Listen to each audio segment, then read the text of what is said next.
Welcome to the High at 9 News Hour, where you will hear from cannabis industry experts and professionals from around the country talk about important topics while shining light on global issues and discussing cannabis as it relates to politics, regulation and reform, data and technology, science, research and medicine, family and parenting, art, celebrities and entertainment, fitness, sports, mental health and wellness, and plant-based medicines and entheogenics. Together, we are building a stronger community, fighting the stigma and creating change. With your hosts, Jason Beck and Rico Lamitte, joined by special industry expert correspondents from around the country, and daily antics brought to you by Cannabis. Coming to you live every Monday through Friday at 9 a.m. Pacific Time and high noon on the East Coast. And thank you all for getting high at 9 with us.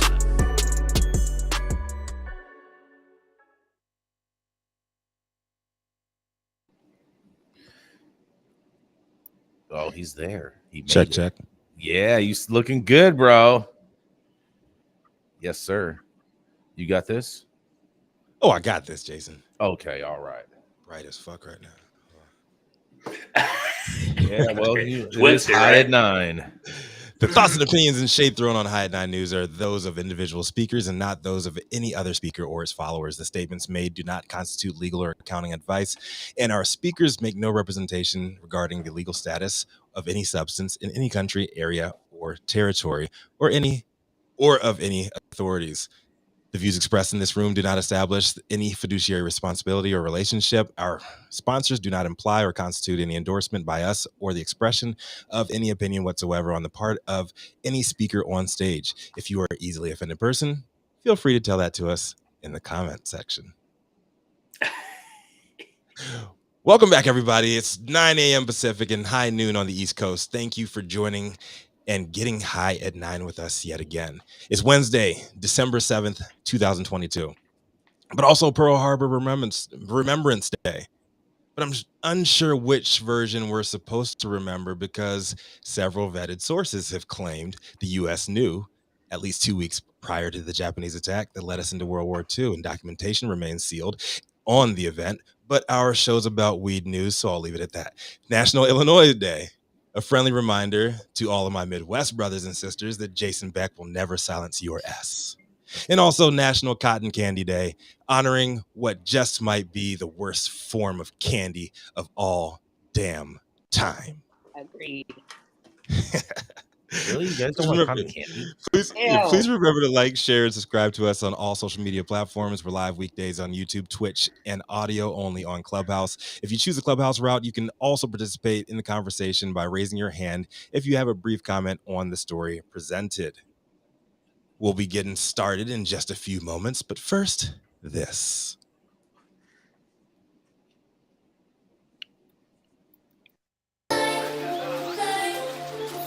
At True Classic OG, we live by one motto: stay true. We stay true to our legacy cut of True OG that's always fresh, piney, gassy, and delicious. We represent the spirit, hustle, and diversity of our great city of Angels. And we stay true to the spirit of this plant, doing everything in-house to ensure that you get the highest quality and consistency with every batch. And that's what's made us LA's favorite OG. True Classic OG. Stay true, Los Angeles.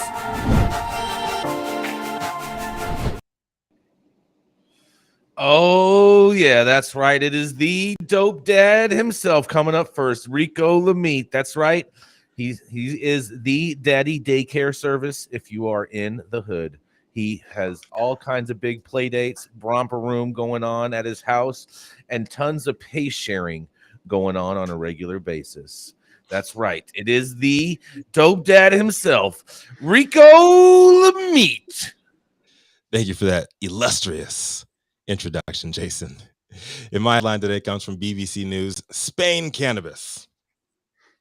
Police arrest 30 accused of disguising drugs as Ukrainian aid. As I sit for my liberty.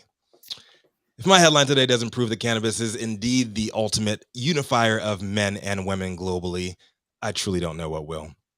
It's been reported by the BBC, a coalition of Ukrainians, Spaniards, Germans, and Moroccans, 30 people to be exact, were detained in Spain's Andalusia region after being suspected of illegally transporting massive amounts of cannabis under the guise of Ukrainian aid. Details are scant, but Spanish police allege the International League of Trappers was traveling in convoys through several countries, moving product packaged as in cardboard boxes before eventually being caught in Spain's southern region. In a statement provided to BBC Monday, a spokesman representing the Guardia Civil, Spain's military police force, broke down details from their side of the story. We became suspicious after identifying a group of Ukrainians on the Costa del Sol collecting cannabis and storing it in a flat in Mijas near Malaga. The drugs were packed in vacuum bags and placed in cardboard boxes and vans registered in Ukraine, which proceeded to travel as a solidary convoy so they could pass under the radar of police and border controls. Raids on the convoy were carried out in Malaga province and the southern cities of Granada, Cordoba, and Seville, with authorities claiming to have seized nearly 800,000 euros in cash, which is about 847 grand in US, 6 guns, only 6, and 2,500 cannabis plants. I think the bigger story here is how Vladimir Putin's prohibitionist goons managed to infiltrate the Guardia Civil. Publicly, Spain's political, humanitarian, and military support for Ukraine has been constant since the beginning of Russia's invasion. The European nations also made great strides in the cannabis world, boasting nearly 500 private cannabis clubs, with 400 in Barcelona alone. Tourists have lauded Spain as the new Amsterdam, a universal destination for cannabis tourists. Their official stance on possession is all actions related to cannabis apart from sale and trade are not considered criminal offenses and normally are misdemeanors punishable by a fine. And this past June, the Spanish government even greenlit legal access to medicinal weed through the country's public health system. So for what's essentially their version of Border Patrol and Homeland Security combined, all of a sudden turning into prohibitionist Gestapo Grinch army hell-bent on ruining the delivery of what little Christmas cheer can be drummed up in a nation torn to shreds by Russia simply for deciding to fight back? Something ain't adding up there. Taking it a step further, if the alleged smugglers were claiming the packages were for aid for Ukraine, why is nobody condemning the Guardia Civil's actions for becoming arbiters of truth here, deciding cannabis cannot be classified as aid? Investopedia defines foreign aid as any type of assistance to one country voluntarily transferred to another, which can take form of gift, grant, loan. And while most people tend to think of foreign aid as capital, it also can be food, supplies, and services such as humanitarian aid and military assistance. So if Germany, Morocco, and Spain all claim to support Ukraine in the war for Russia, how does a modest amount of cannabis, cash, and 6 guns being delivered by a group of what I see as international missionary do-gooders not qualify as humanitarian aid? There's a whole lot of shadiness involved in this story, and I personally would not be surprised if anyone with inside access began following the money and stumbled across a few rubles mixed in with those euros. I hope true justice prevails and mercy finds its way to this fine group of international trappers just trying to do a little bit of good in a world gone bad. And I hope what looks like a whole lot of Russian prohibitionist corruption that's made its way into the Guardia Civil is found and eradicated so Ukrainians can receive the green Christmas that they truly deserve. Haven't they already been through enough? This is Rico Lamitte, the Dope Street, reporting for High at 9 News. Back to you, Jason. I mean, I'm just wondering how they had it packaged.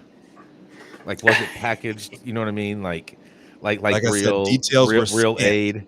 Was Details there were scant. They didn't was show there no some UNICEF stamps on the outsides of these packages? What do you think? What do you think? Man, what do you have to say about this? I know you have some thoughts. They said they were in vacuum sealed bags. I'm assuming that there was just basically no disguising at all after that. Like, I mean, if it's just, and did I hear that they had plants in there? I mean, we're not talking about just dry Yeah, they said 2,500 plants, 800 grand in cash, and only 6 guns. I Well, in mean, all Something fairness, ain't adding up guns there, are rare man. in Europe. Guns are rare in Europe, so you'd have 6 guns. That's like having like 100 out here. But if you're in a humanitarian supply or humanitarian aid convoy crossing the border on your way to Ukraine, you think you're going to have more than 6 guns? I mean, at the same time, too, I'm wondering, like I said, there's not enough information for me to be like, yo, like this is legit on any fucking level. I just picture the like them being at the checkpoint and then like, yeah, we just have a bunch of aid to bring in, da da da da da. It's all wrapped up looking like aid packages. And then they're like, oh, let's look at this. Let's see what kind of aid you have. Oh, you have tomatoes. Oh, you got strawberries. Oh, you got some gauze pads. You got some, you know what I mean, medical supplies. Oh, what's this green leafy substance in here? Yeah, I mean that's what I was thinking too. Broccoli. And then the other thing is, it was found like they stopped them on the southern region, right? And the southern region of Spain is nowhere near Ukraine. What do you have to say about this, Roz? Yeah, I was just gonna say, you guys, but think about this. Like, if they, like when Jason said, like, you got all this aid coming in, and they found like cannabis or what have you. It's either don't pack it well that you can smell it, or there's an inside job of somebody telling on someone else. Exactly. Snitching. So that's what the real deal is. I mean, I'm like, I'm not, I'm not a rocket scientist, but that's what I'm thinking.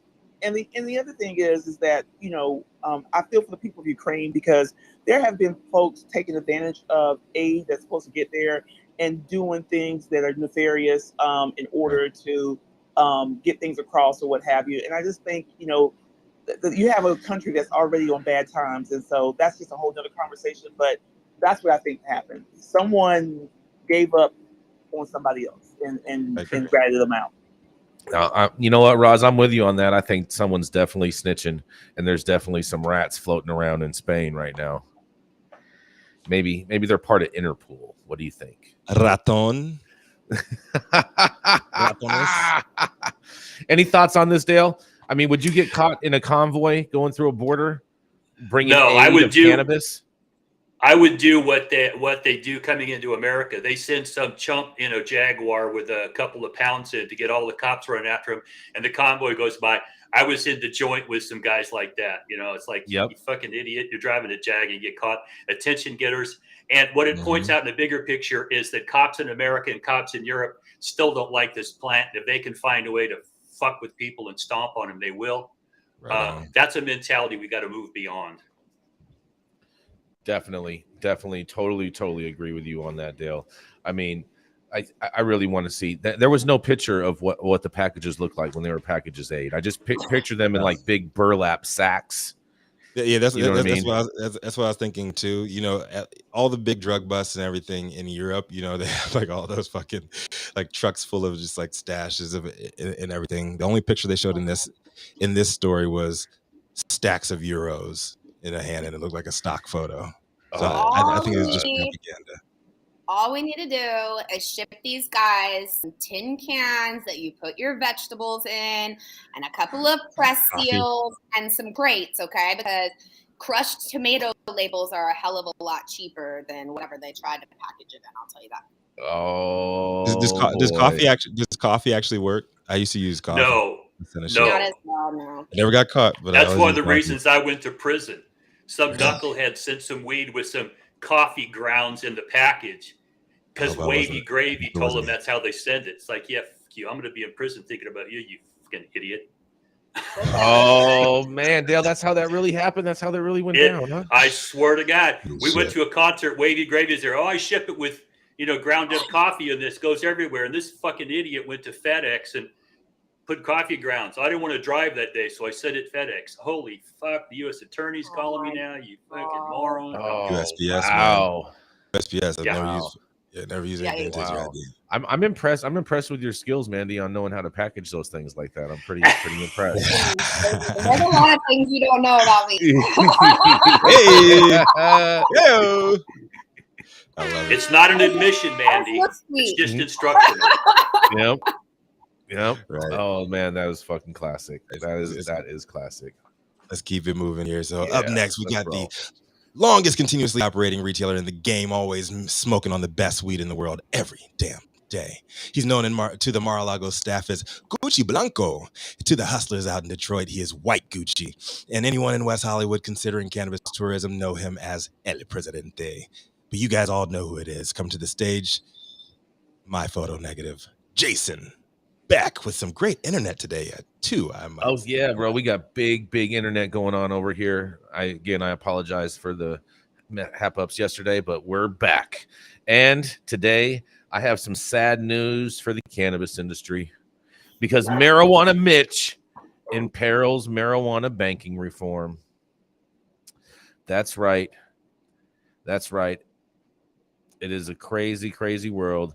So life was not going to get easier for cannabis companies to get bank accounts. Senate Majority Leader Mitch McConnell, from Republican from Kentucky, on Tuesday came out against adding a bipartisan marijuana banking reform measure to a broader defense spending bill. He says if Democrats wanted these controversial items so badly, they had 2 years to move them across the floor, McConnell said in a Senate floor speech. Heck, they could have scheduled those matters for votes this week, he says. At the moment, cannabis businesses typically have to operate in cash because federally insured banks won't take their deposits. Most states have legalized marijuana for medical or adult use purposes, but it remains illegal on the federal level, and regulations can sanction banks for accepting deposits from illegal businesses. McConnell also described the bill as making our financial system more sympathetic to illegal drugs. Because the Kentuckian is influential among Republicans, his opposition makes it harder for Democrats to move legislation through the Senate, where GOP support is crucial. Democrats had hoped to fully legalize marijuana this year, and the House passed a bill to do so, despite overwhelming support for legalization among the general public. However, not enough senators agree. Meanwhile, President Joe Biden has asked federal agencies to review whether marijuana still belongs in the same restrictive category of the Controlled Substances Act as heroin and LSD.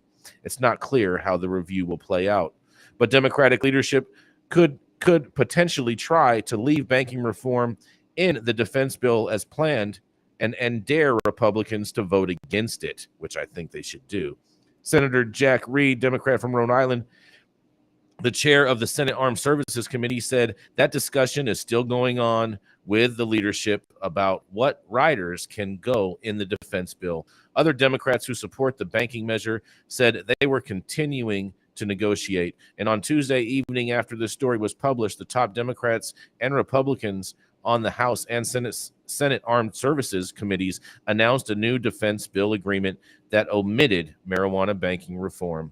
Senator Steve Daines, Republican from Montana, the reform bill's top GOP co-sponsor, told the Huffington Post that if the measures can catch a ride on the defense authorization, then it would still have a chance to be added to the government funding bill that has to pass this month.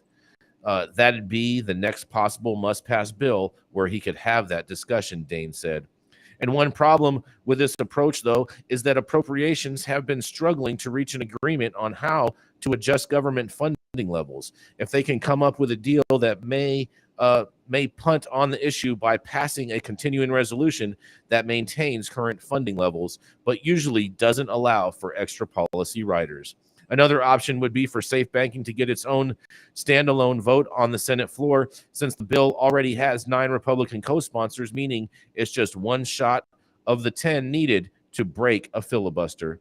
It could potentially pass on its own, but Democrats have only a few weeks left with control on both the House and the Senate floor, and time is precious, and overcoming a filibuster takes multiple days. Morgan Fox, the political director for the National Organization of the Reform of Marijuana Laws, said he was optimistic that Congress would approve safe banking one way or the other. In a quote, "There's definitely a lot of appetite for getting something across the finish line this year," Fox said. While that appetite might not be as readily apparent on the right side of the aisle, it's there. And Senator Susan Collins, Republican from Maine, one of the banking bill's 8 other Republican co-sponsors, said she didn't disagree with McConnell about tying the measure to the defense legislation. In a quote, she says, "It really doesn't belong in the defense bill. I mean, it's pretty hard to make that connection," Collins told the Huffington Post. "My support for it is strictly pragmatic, and my state has legalized marijuana. I don't agree with that decision, but the fact is that having a cash-only business available is a recipe for crime and violence and tax evasion." And that is this story. And this is Jason Beck reporting for the High at 9 News. What do you all think about this? Mitch McConnell. No. Is he really marijuana, Mitch? Right? Does no he really want to move safe forward banking with anything? Well, Or is he listen, just- you're not going to get Mitch McConnell is not going to be any more sympathetic to the issues that Democrats are pushing. Now that you saw that his boy, Herschel Walker got defeated yesterday, and Yep. so Mhm. I will tell you this: Yep. if you Bitter. wait on Mitch McConnell to support this and get his Republican folks on board with this, it ain't happening. And there's a part of your story, Jason, that I really would love to investigate further in regards to. Yes, what part? If you reschedule, like, of course, we all want to deschedule so that it's not scheduled. But if you reschedule and you took it from a Schedule 1 down to a 3 or a 4, then the illegality of this plant would not be in question anymore. No, if I'm that's not true at all, Roz. Okay, well, That then is correct. That is not true at all. Basically, what would happen right. is this: is right now the DEA has sole basically jurisdiction, and the DEA is hampered by McClintock and Blumenauer bill, which is the federal appropriations bill that prohibits the DOJ and DEA from extrapolating federal funds from state licensed cannabis businesses. Okay, you with me on there, Roz? That is what is allowed for the growth and expansion across the country of all these cannabis businesses. Now, any form of rescheduling cannabis to 2 through 5 would result in bringing in a new agency of enforcement on cannabis, and that would be the agency known as the FDA, the Food and Drug Association.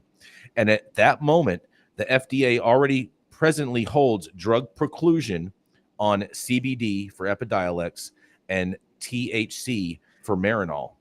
And the FDA regulates everything by the molecule, not by the compound. And so therefore, every single product on every dispensary shelf across the country immediately would be deemed an illicit product. And not to mention, too, you also have the Food, Drugs, and Cosmetic Act, and every single product in a cannabis store would fall under that clause. And therefore, it would be the death of the cannabis industry and would just put it all in the hands of Big Pharma. What do you have to say about that, Ross? Real quick, is Mitch McConnell still is he going to be the minority leader, or are they going to choose somebody else? Oh, we got to wait and see. It's going to be juicy. Yeah. Okay. But there's a play going on between Mitch McConnell and Senator Rick Scott out of Florida, and they don't care for each other. Yeah. And you know what? Rick Scott is pretty decent on cannabis. I've had a number of different conversations with him and his staff in regards to. So. Yeah. So there is, but I do believe that. So let me go back first, Jason. Thank you for that education. I think it's important for us to keep all of that understanding what happens if you reschedule and it still doesn't solve the problem. So thank you for that. Yeah, any form of rescheduling would have dire consequences for the cannabis industry. If we can't deschedule, we just need to leave it the hell alone and focus on descheduling. Okay, so we got that part, but then we go back to the fact that we're at a standoff right now, and I hear with folks with some of those senators saying, hey, don't put it in the defense bill because it's not, it doesn't belong there, and appropriations and things of that nature. I think right now, you have those lawmakers who are just struggling to figure out where can we get it in order to get it passed. And so I don't think that Rick Scott or Mitch McConnell are going to do the industry any favors by helping to get this passed. That's just my thoughts. I do believe that when they take over in regards to the new session next year, there might be more momentum. You may have Republicans say, hey, we're going to come and save your industry, and maybe maybe they're looking at, the presidential election and being able to say, hey, look what we did, and we got this passed. So I do believe, so there's just some things to think about. I'm with you on that. Not, I hope Republicans do pick a different minority leader for the Senate, but you know what? Time will tell. Time will definitely tell on that. Basically, Mitch McConnell is bitter. Yes. A little. Yes. He got that bitter beer face. You know what I mean? Yeah. Oh, He used to yeah. smoke a bowl and raw dog. That might make his day. Oh, man. That sounds serious, Dale. That I sounds almost super, just lost super my serious. coffee on that one, Dale. Yes. It's my Oh, prescription for yes, happiness Dale. for some old dude. Smoke a bowl and raw dog. If you don't have a oh heart attack, man. that makes your day. Oh, that's great. On that one, Dale, we got to keep it moving. Coming up next, she's a Florida-based entrepreneurial boss lady leading the charge for the ultimate cannabis lifestyle brand, Black Buddha Cannabis. Also, the founder and CEO of Minorities for Medical Marijuana. Coming up next is none other than the Roz McCarthy. Good morning, everybody. And today is my birthday. Oh, So shit. Happy birthday, Roz. Happy thank birthday. you. Yeah. It's Roz's day. It's Roz's day. I love it. Sweet so 16, thank you never guys so been much. kissed, right? I thought it was a quinceanera. Yeah, Forever 21. You didn't know? So anyway, so I got a really interesting story talking about quinceanera and so hold on one second. My phone just stopped. And so it is coming from Marijuana Moment and Kyle Yeager, who always drops some really like bombs about what's going on, not only in the US, but also globally. So this is a global play.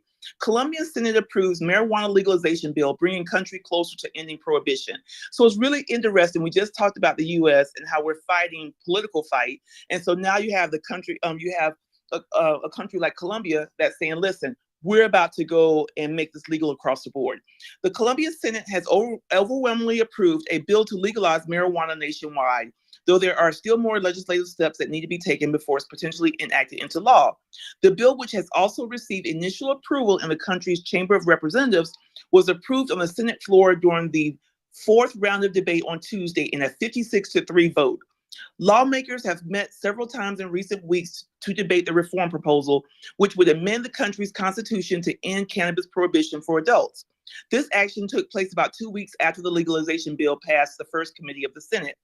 At a public hearing in the Senate panel last month, Justice Minister Nestor Osana said that Colombia has been the victim of a failed war that was designed 50 years ago and due to absurd prohibitionism has brought us a lot of blood, armed conflict, mafias, and crime.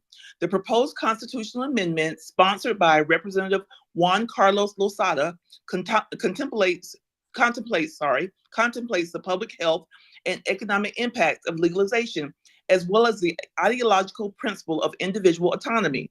If enacted, officials would have 6 months to promulgate rules for the adult use market. A supplementary legislative analysis provides background on the history of cannabis policy in Colombia, which also describes reform developments in other countries such as Mexico and the United States. The legalization bill would support the right of free development of the personality, allowing citizens to decide on the consumption of cannabis in a regulated legal framework, it says, and it would mitigate arbitrary, discriminatory, or unequal treatment in front of the population that consumes. The bill will restrict possession and public consumption at schools and certain public spaces. It also calls for public education campaigns and the promotion of substance misuse treatment services. The Colombian Chamber of Representatives gave initial approval to a legalization bill in October. In addition to Osana, the head of the Interior Ministry also spoke in favor of the reform proposal at the time. That vote came shortly after congressional committee. As a proposed constitutional amendment, the legislation needs to undergo 8 debates in total, separated over 2 separate calendar years. The Justice Minister also discussed legalization efforts at an event focused on cannabis reform last month, emphasizing the need to enact a policy change that promoting economic growth and public health.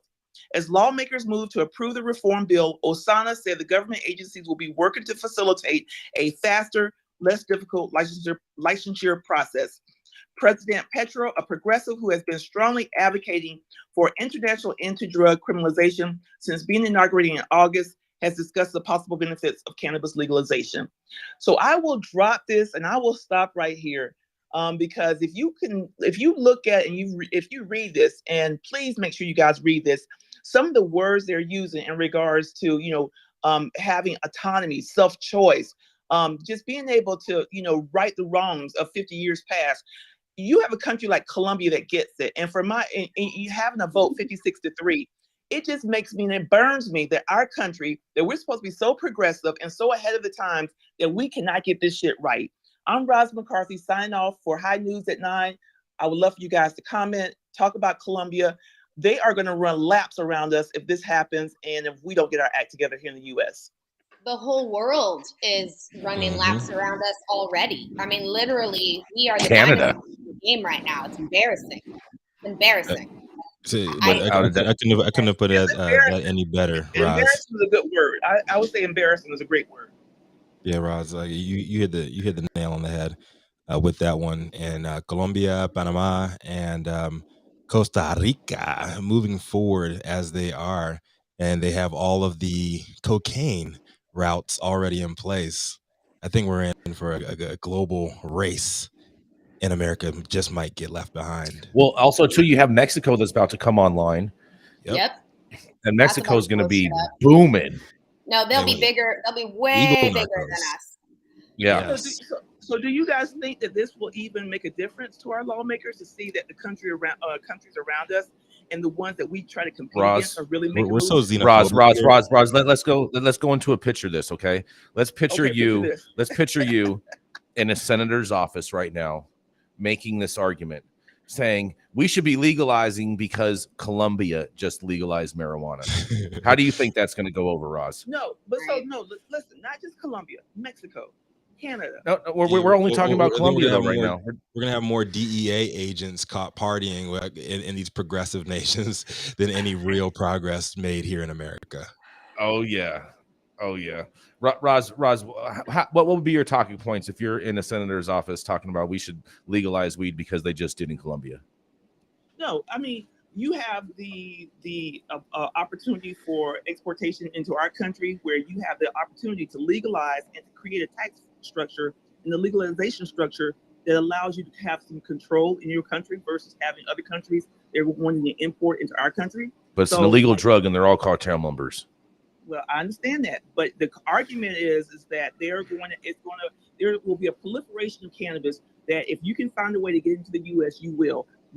If you don't have a buyer, it's economics, it's supply and demand. If you don't have a demand for it in our country because we have some type of legal structure, we're bringing in the gray market into a legal structure, then you can depress that opportunity. But based upon right now, if you can get Colombia weed into Florida, into Louisiana, is it possible? Hell yeah! Because no one's gonna buy that shit. Okay, all right. No. I mean, that's just practically hemp, bro. That's accurate. Yeah, that's what I say. But listen, you know what? The whole world is ahead of us on this at this point. I mean, everybody's got to jump. And if we're sitting back and still believing like the world leader and things, look at the way that different communities have allowed cannabis business operations to exist in those communities. There's been growth. There's been beautification projects. There's been tons of money infused into local charities and school programs. Lots. And my point here is, when we take this exact situation and we look at what is going to start changing in these other communities, other countries, right? This just goes to show you that, hands down, number one, our government officials don't really care about running a country and listening to its people. They really are just about whatever agenda they're on right now. And period, full stop. They've been getting paid by alcohol, tobacco, and pharma for decades. So. And the way we rolled out prohibition in this country was disgusting. It was racially based. It was based upon fear. And when they closed it down in the 30s and it left medicine, everything beyond that was ideologically driven. From our side, hey, this is stupid. We don't want regulations. It's good for you. The other side, though, which is still in power, and this is in the law enforcement community that make these big decisions, and the fellow travelers in Congress and legislatures, it still makes their butt pucker to think that someone's going to be able to use one of those drugs my mama taught me was bad. And that's still what we stand for in the world. These international treaties and these conventions needs to be taken back and wiped out. Marijuana is not what they made it to be in the 20s and 30s. It's bullshit. But I meet with cops and I meet with legislators regularly, and you still get the buck butt puckery when you talk about this or entheogenics or anything that was, oh my God, we can't let this happen. And it's our puritanical part of our DNA. My mama said it was bad, therefore it is. Yeah, fuck your mama. This needs to move forward. Did you call it the butt puckery? It's butt puckery. It's cognitive dissonance in your asshole. You can see it on their face, and it's just. This is now incorporated in my parenting. I hope you know, butt puckery is official in the teen. Butt puckery, yeah. I love it. I raised 5 of them, and I bailed a couple of their asses out of jail. So you use whatever I got, Manndie. I love that line. I love that line. The butt puckery. Oh, that was great. That was a great conversation on all this. Any more comments on this, you guys? Any more thoughts? All right, we got to pay a bill.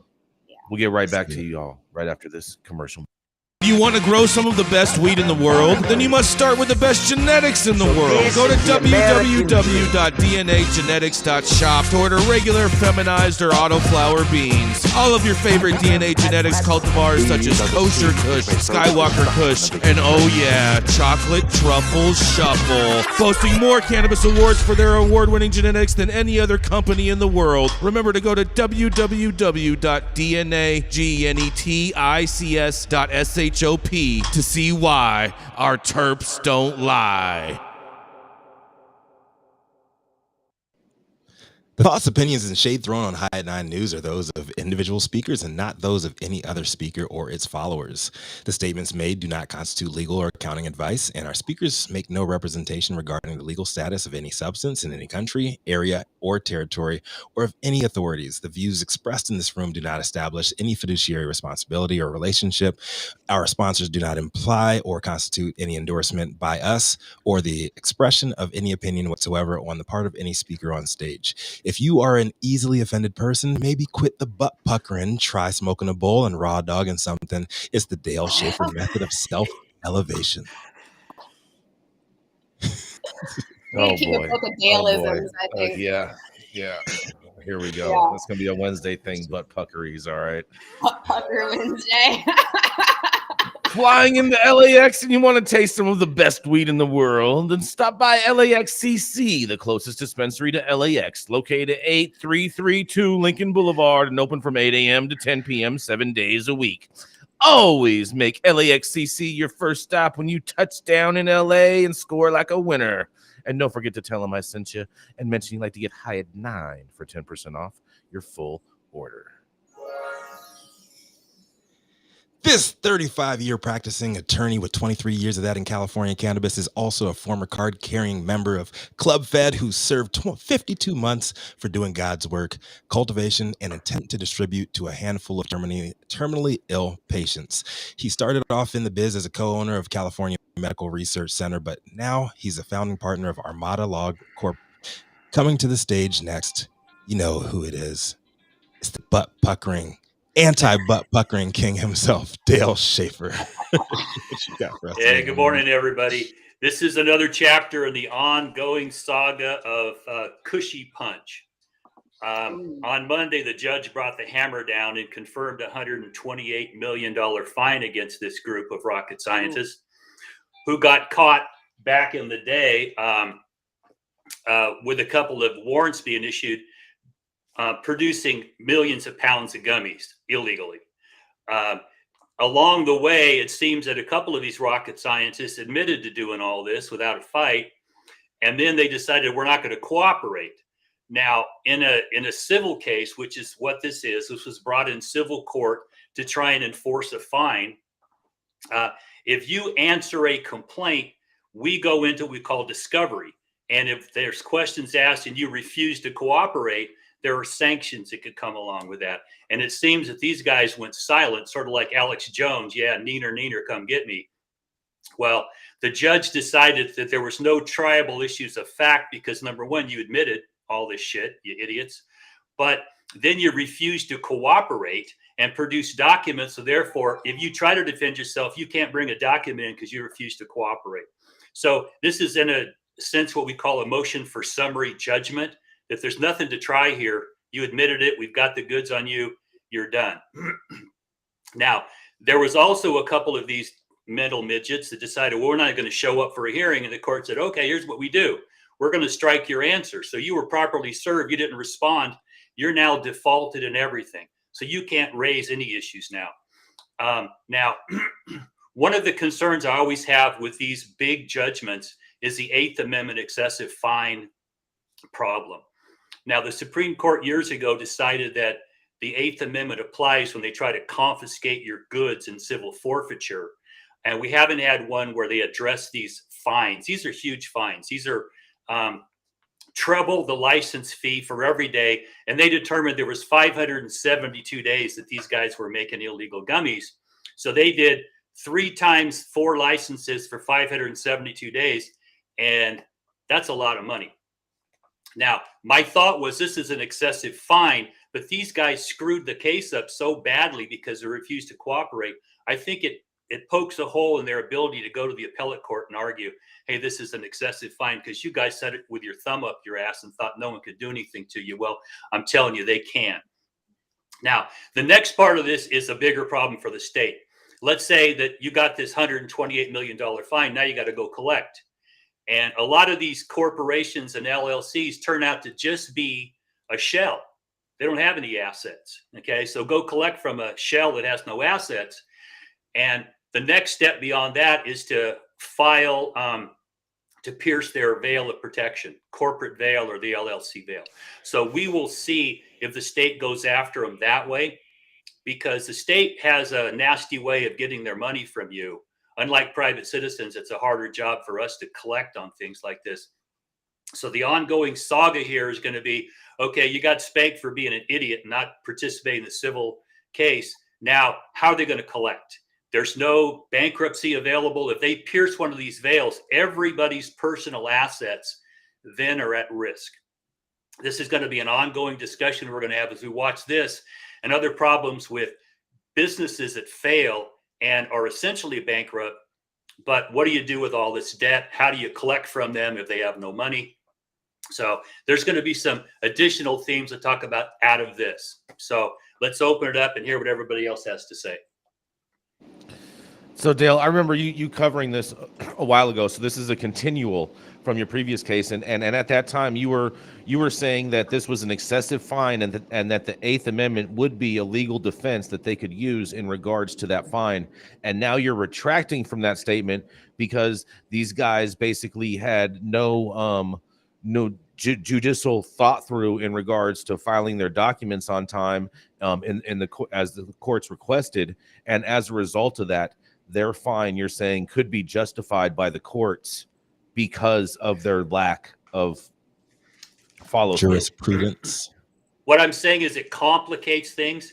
If you're going to take a case up where you really want to set a precedent, you don't want to have idiots fucking up the case. And that's what we have here. You want a clean case, okay? Because I think a lot of these fines, and I've argued this to supervisors, city councils, that if you really tag somebody with that fine, you're given not a lot of options, but to go challenge these fines. And you may not like what you get as a decision if they start striking these fines. And I'm sympathetic that they're trying to stop some of this through going after landowners and seeing they can rein some of it in. I understand they have the legitimate right to do that, but they just don't do that. They tag you $2,000 a day for every goddamn plant you got. Okay. And it's like, what's the relationship to this and the misdemeanor? Okay. This is a goddamn misdemeanor. What's the relationship to that fine and a misdemeanor? Okay. And that's where it's like the previous case, the Timms case, which you will hear about because Clarence Thomas was citing that in the Dobbs decision, right, that they're going after the way that these constitutional rights, these privileges and immunities have been applied before. So I suspect that a conservative Supreme Court would be very sympathetic to stomping this shit in the ground. Cushy punts, the way this whole thing went down, they were pretty sloppy from the jump and how they got caught doing what they do. But I mean, we all know that there's a ton of other people doing the same shit. Do you think that this might set precedent for others that might fall under any scrutiny by the law, that like Cushy Punch just got hit up with 130 mil. We're going to go hard on the fines going forward with everybody else that gets caught. as well. You think this is going to set Well, precedent? we're gonna, yeah. Oh, it is actually, because now the bell got rung. These are done for a deterrent effect. Okay, I don't think they're going to see this money being collected back, quite frankly. Never. But when they can say, "Hey, if we catch you, we're going to grab you by the short hairs and we're going to keep squeezing you, so don't do this." But as we all know in this industry, the people in it have been known to, step up to a line, maybe step across it, and the front door's closed. Fuck it, we're going to the back door. That's sort of the nature of people bringing products into this market. To try to make it legit and say, "Oh, you can never do that again," I think you're just, you're pissing up a rope to hope that's going to happen. It's just not. And I'm sure we haven't seen the end of Cushy Punch either. They will be showing up to a bodega near you in Manhattan.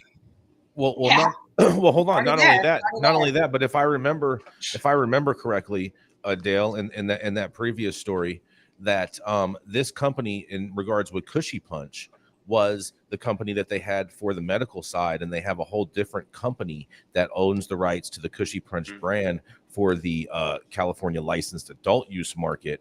So therefore, they basically have nothing to collect from, and the brand keeps to continue in the regulated market. Am I correct on that? Yeah, they would have to go after the asset of the IP, the intellectual property, to try and get something and close that down. But this was just a sledgehammer on an anthill, and they're hoping to send a message. It's going to be messy as we go forward here. One of the things that always concerns me is there's an attorney that is involved in this. And I did malpractice work for a long time, and I try not to commit it. And if you're going to give people some advice, you better tell them, "Hey, I'm telling you, this is where the legal and illegal line is. And if you don't have that in writing, you may be having a chat with the bar." Because what these people did, refusing to show up in court, if you tell a client not to do that and you don't tell them, "Here's all the problems and consequences from this, and you understand I ain't recommended it, but if you do it, this is what's going to happen," and you don't have that in writing, you better hope you got some malpractice insurance. If Donald Trump is not on your side to offer you a pardon, well, he's got a penchant for hiring some of the best lawyers and best legal minds in the country, right? Yep, exactly. And I like this. I like what Agora Business Services, Heather just said, your daughter just said. She says, "This is why you have a separate business structure for each license and the IP."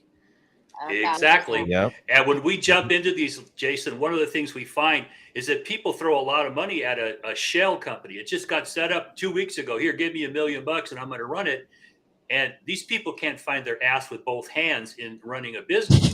And so you got no security for your money you threw in there. And, when you find out they bought their third girlfriend a BMW, it's like, Jesus, who was watching this stuff? Really? Yeah. This was a great story, Dale. Thank you so much for this follow-up on this. This was great. Coming up next, she's a cannabis product extraordinaire and a serial cannapreneur. She's the co-founder of Camilla and Cannagram and the Women's Canna Awards competition. She's an Emerald Cup edibles judge, which I do think that's the hardest category to judge, with a goal to sample and evaluate every cannabis edible on earth. Manndie is a crusader for female entrepreneurs in cannabis, and she loves showing the world how cannabis, motherhood, and an executive lifestyle like Ric Flair go hand in hand together. It is none other than the Manndie Tingler. What a great intro. Thanks, Jay. Guys, guess what? Not only was it our favorite lady's birthday, but today is my parents' 38th wedding anniversary. So I'm equally excited about today. And on that note, I don't have some great news, but interesting. Today's story comes from the Green Market Report, and its title is "Weed Maps Lays Off 25% of Staff." Because the company cut 10% of its staff earlier this year. The parent company of online cannabis marketing giant weedmaps.com laid off a quarter of its staff, or 175 employees, as part of a cost savings move, the company reported in a filing with the U.S. Securities and Exchange Commission this week. Weedmaps technology on NASDAQ is listed as MAPS, estimated that the layoffs will cost the company about $10.7 million in severance packages and the like for departing staffers. Just the latest sign of financial struggles for both Weedmaps and the broader U.S. cannabis industry. This decision was based on cost reduction initiatives intended to reduce operating expenses and sharpen the company's focus on key growth priorities. The company stated this regarding their layoffs. The cuts followed the departure of longtime CEO Chris Beals last month, who stepped down from the helm after several months of the company's hemorrhaging cash. The company lost $21.8 million through the end of September 2022, according to Weedmaps Technology third quarter financial report. The staff reductions aren't the first of the year. In August, Weedmaps Technology cut its headcount by 10%, roughly 60 workers, in response to U.S. state market contractions, rising gas prices, and expected recession. So, guys, Weedmaps. First of all, I don't know, but that's my biggest bill every month as an operator. So this is a big sign of the time. Sure, if Weedmaps is laying people off this way, we're in a bad space. What do you guys think? Yeah, I mean, given their numbers and Chris Beal stepping down, I could have, I think anybody could have saw this coming. They would have had to like lay people off. They're just not making money like they thought they would.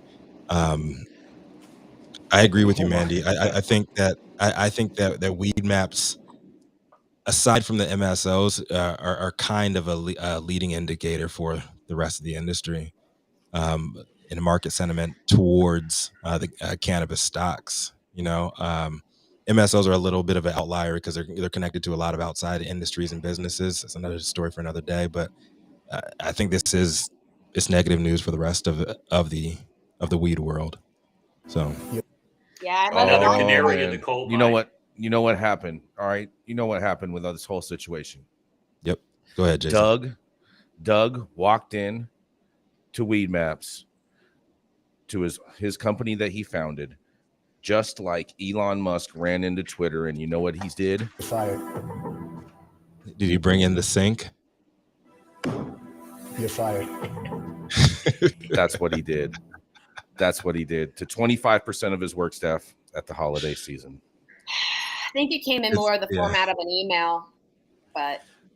Oh, did you see the emails that Elon sent out to people? No. Oh my God, these were the best. These were the craziest emails. He went and had his person create an email, and for everyone, they opened up a card, and then Donald Trump popped out and told them they're fired. I mean, would you rather be? No. Would you rather be fired? Yes, that's how he fired him. Yeah. No. Would you rather be fired in person or via email? In person. I do not want to read an email that tells me I'm fired. I would want. I think we're all. I think we're all. Yeah, I think we're all like old school like that. But I've seen like now that I'm like working for somebody for the first time in 4 years, I've seen some shit happen. I'm like, is that proper like etiquette? I think it's proper for a tech company. I've heard it's proper for a tech company because that's how tech communicates. Yeah. Well, some companies are having to do literal Zoom. Bring all their employees into a room, sit them down. Guess what? We're shutting mass down. Firing. Mass firing today. Firing squad, if you will. Yeah. Damn. The unemployment. Well, but they're a canary in the coal mine, which is just many of them. And one of the problems that I see in companies is that they still have too many people for their cash flow and for an efficient business. And I think it's going to be a legacy problem, because if a company fails and they get bought out, the people that come in take a look at what's the need for all these employees. I mean, firing them and things. Exactly. I prefer to do it face to face and go, yeah, you're fired. You're an idiot or whatever. I mean, HR is not always happy with me. But the bigger problem here is that there's the cash flow problem in the industry, and you can only give people stock in businesses that aren't worth two shits before people are gone. We've got to contract here a little bit. And how do you do that? I think emails are chicken shit. My biggest surprise that I saw, I mean, with the whole Weedmaps, that's like downturn that we've seen with Weedmaps. They're not down and out yet. You know what I'm saying? Like we're in a recession. Like fuck what Joe Biden is claiming and all that other shit. Like we are in a recession, and it just is what it is. So we're going to see a lot of this happen. My biggest question mark is like, what how is Weed Maps not capitalizing off of all of that data that they have for what they've been operating for? What, like it's been like 14 years or some shit like that. Like they have so much fucking data, and that's why they were, when they first came out, they were like, was like a $2 billion valuation when they first went public. And how are they not capitalizing off of that? Because they had no data agreements saying that they're not going to sell your shit. They had no agreements with any of the people that had them. They were overpaying for the services, saying that, you know, it does not belong to them. So like, how did they not capitalize on that shit? I think it all does fall on Chris Beals, like, as the CEO during that time. But the new guy, I mean, like, it's Doug, right? So if Doug comes in there, Yeah, it's how not is he even not just like not even the selling? new guy. It's the old guy coming back. Yeah, with that's new what I mean. Like, how is he not just going out there and just selling all of that data immediately, making them profitable instantly? I mean, knowing Doug likes a well-oiled running machine. Okay, and so I Efficiency, think right? he was just viewing it as trimming the fat. Okay, he's like, he got the break room, and people are hanging out in the break room all day. You know what I mean? Those ones, hey, you're not working. Got to go. Bye. And they were under federal. I think they're like one of the first companies ever to be under federal investigation when they went Yes, public. That's true. And like, how are they not just selling all of that trapper information to the highest bidder right now? How do you know Alibaba Probably hasn't already bought it? Probably And it's are. in a totally different account, in an overseas bank account. Yeah. Oh man. You know, my heart goes out to all the people in our industry Yes. that lose their jobs, especially over the holidays. So I hope you guys do find something that you guys do love doing, and I wish you all the most success in regards to that. Anyone else have any comments on? Oh, Steven, what do you have to say? We have anybody Steven from working at Weed Maps, Clubhouse. hit us up. We have people in connections in the industry. Hit us up, man. We don't want anybody to go through Christmas without a fucking job. It's the worst. Yes, we do know some people. Yeah, terrible timing on that firing. But I mean, the writing was on the wall all last year. You know, everybody who wasn't making hard decisions to grow or not to grow, what to grow, how to grow. You know, me, I did an R&D seed stock last year because, well, I wasn't about to pay an employee for something that I didn't know that could or could not hit the market. You know, I think it's a time for hard decisions and trimming the fat, and you know, you best be on your best performance. And I think it's like, that's about hiring somebody else fired for, you know, lack of production. But yeah, no, I mean, it sucks. Timing's terrible, but everybody should be looking at their situation and terribly making those hard decisions and trimming that fat, or you're gonna fail. Are you being a dope dad too right now, Steven? I'm always a dope dad, baby. I love it, man. Yeah. Shout out to the dope parents in the motherfucking building. Yeah. And man, like, I don't think there's any worse fucking feeling. I remember like one company that I was working for it's about like 10 years ago. They fired us all on the 23rd of fucking December. Mm-hmm. And well, to say, hold like, on. I wanted to walk in that motherfucker, like literally, I wanted to walk in that motherfucker with a knife and stab the fucking CEO. And that was like the moment that I was like, I need to get the fuck out of here and the fuck out of this industry. Absolute fucking worst. Now, I do agree with you that it's a terrible time to fire people. But if you look at it from like a business financial structure, going into the year, they need to get their books together to know how they're going to be operating going forward, and that they're not going to be able to make those payroll cuts. So would you rather get fired at the holidays and then have that fresh year start to get going? Or would you rather get fired like the middle of January because the company can't pay you, and then you worked like for 2 weeks for free and you got to fight with them to get to your last 2 weeks of pay? You have a great point there, Jason. And I just hope that they got a decent holiday severance package so they can at least put some presents under the tree, or at least like make their next move with a little bit of cash in their pocket, because it's just a shitty time for that to happen. But I do agree with you, Jason, from an owner's standpoint or from a bean counter standpoint, like, you are 100% correct. Yes. I'd be curious to see what kind of data there is with regards to what months have the highest number of layoffs. feel like December would be a high one from a business operator standpoint. Yeah. I'll say right before or right after earnings reporting for publicly traded companies. Like when the writing's on the wall and the market is saying something about your company, and you have a dip in your stock price, like you have to bring that up because you are answering to the shareholders and you're trying to get that stock price up. So like a lot of times with publicly traded companies, it's in response to what the market is saying about your company. And in those layoffs, like Jason said, they save money, they free up cash, and you hope that the investors' sentiment will go upwards and your stock price will reflect that. Yes, without a doubt. Well, but if we think like a corporation, then we're criticized because we're not with the people who started all this stuff. I mean, the tension inside the industry is bad too. Yeah. But I find people run these businesses like, it's a candy store, and half of businesses fail in the first 5 years. If you don't come in with a solid business plan and you follow it, bring people on when you can afford them, let them know, hey, if we don't have the cash flow, you're not going to be here, and run lean and mean, then you're going to fail. And 90% of startups fail within the first 2 years. 90%. Remember, Omni told me that corporations are people. And remember, what was it, like 40% of cultivation licenses in California didn't get renewed this year? Yeah. That was last week's story. 44%. And in Q3 were not renewed. Holy shit. There's a canary in the coal mine right there.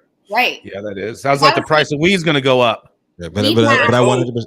Out of all businesses, Weed Maps has the best collections department that I have seen. I mean, they'll just shut you off, right?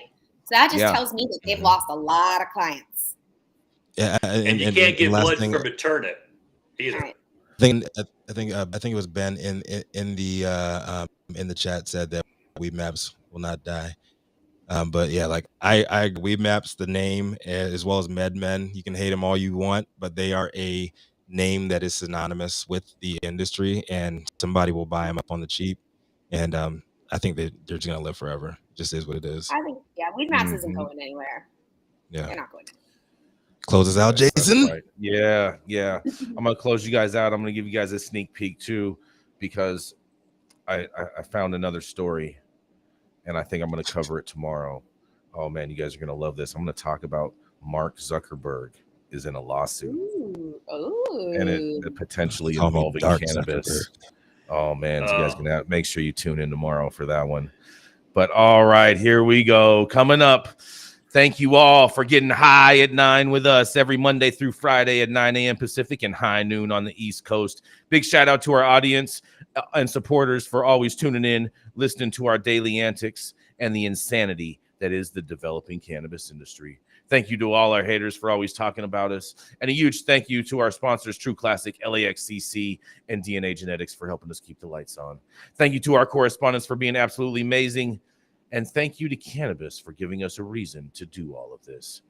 Thank you to Zaza Simone holding it down in Clubhouse. And thank you to Cloud Partners for all of the production value that you provide to our show.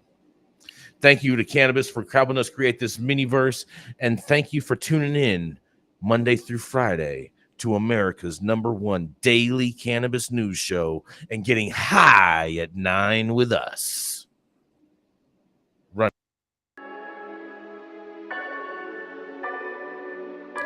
Welcome to the High at 9 News Hour, where you will hear from cannabis industry experts and professionals from around the country talk about important topics while shining light on global issues and discussing cannabis as it relates to politics, regulation and reform, data and technology, science, research and medicine, family and parenting, art, celebrities and entertainment, fitness, sports, mental health and wellness, and plant-based medicines and entheogenics. Together, we are building a stronger community, fighting the stigma and creating change. With your hosts, Jason Beck and Rico Lamitte, joined by special industry expert correspondents from around the country, and daily antics brought to you by Cannabis. Coming to you live every Monday through Friday at 9 a.m. Pacific Time and high noon on the East Coast. And thank you all for getting high at 9 with us.